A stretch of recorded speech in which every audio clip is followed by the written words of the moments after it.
Hi, Dr. Davis. This is the case study for KNES 455 for Alex Penn, Jordan Georgeria, and Victoria Maya.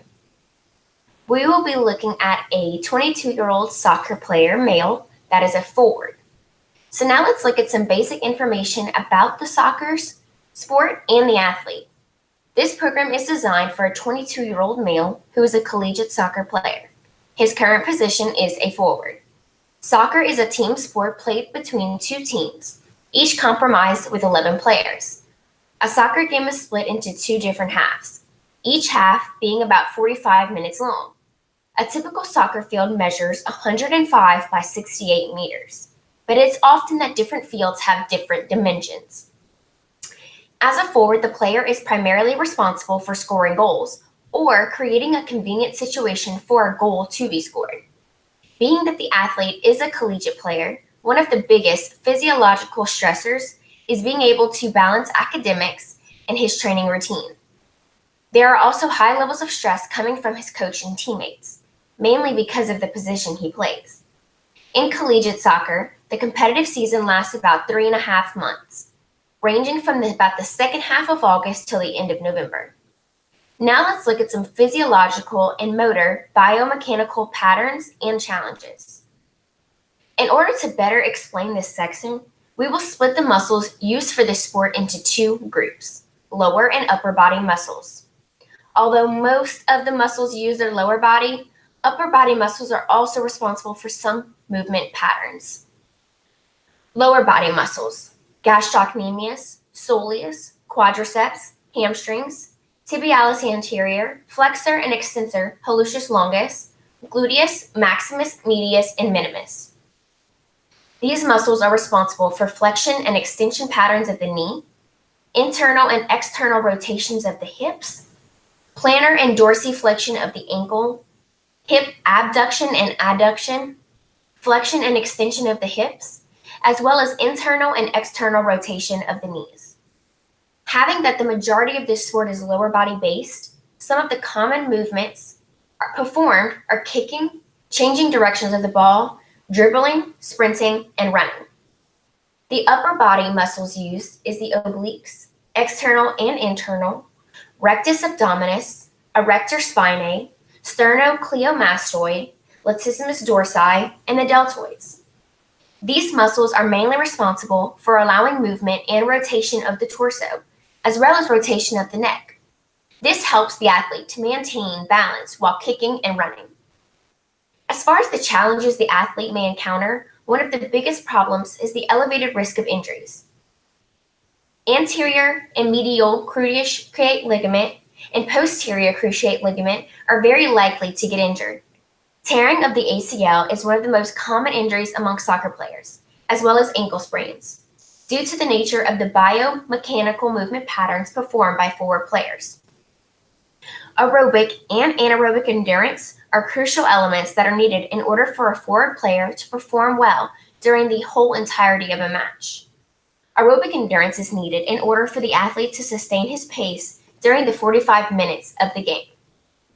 Anaerobic endurance is needed for sprints and bouts of power required right before the player scores a goal and for the power that striking a ball requires.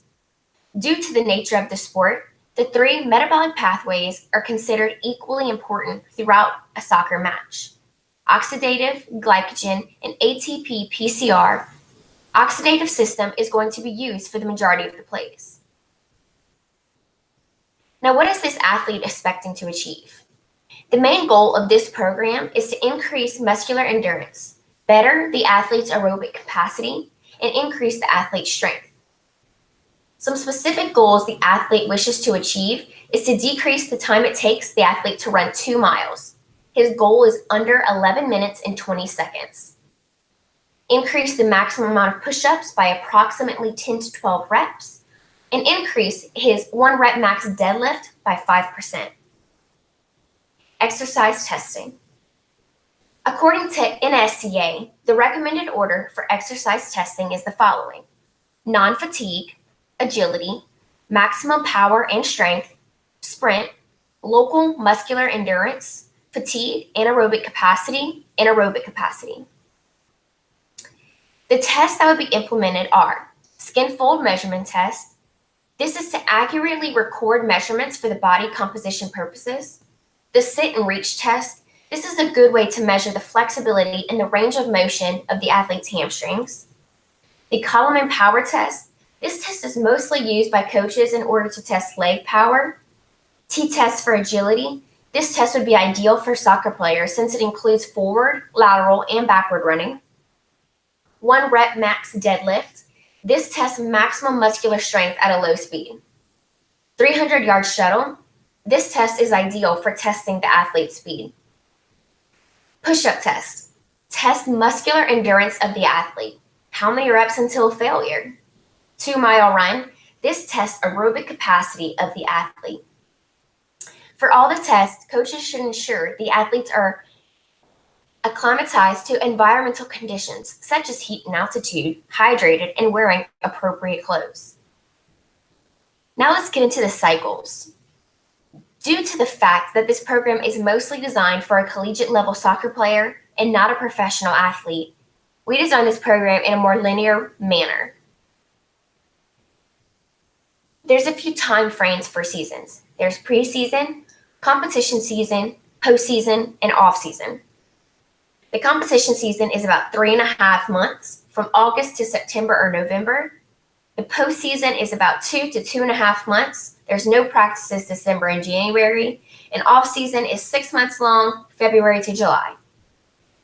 During the off-season, we will split the workouts into 2 phases or microcycles, low to moderate intensity and high intensity.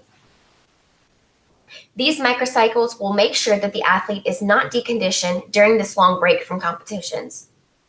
These microcycles will progressively increase in volume and intensity as the athlete approaches the end of the off-season, beginning of preseason. We must ensure that the athlete does not become burned out or overtrained during this process. So, we will have 1 active recovery microcycle in May to overtrain. Towards the end of May, beginning of August, the volumes will decrease. From May until July, the main goal of the cycle of the program will be hypertrophy and endurance, and basic strength, and the athlete will be alternating between the 2. Once we start approaching the month of July, we will add strength and power components to the program. This will be done throughout the months of June and July. Preseason is not a long season. There's only 4 microcycles. The 2 first microcycles will be focused on basic strength and strength power, respectively, prior to a 2 microcycle long transition period. The transition period includes only aerobic and anaerobic training, with very small amounts of resistance training. During the competition season, the volumes will be lowered in order to avoid burnout, but the intensity, reps, and sets should be kept within a moderate range in order to create a maintenance state for the athlete. Damn it, Joshua! You just ruined my shit. Yes. Is that video? Hey, video. I didn't know you were doing a video. Well, I don't know how to get. Wait. Did you have that recording of me coming in? Huh? Well, it's on voice only. I want to hear it.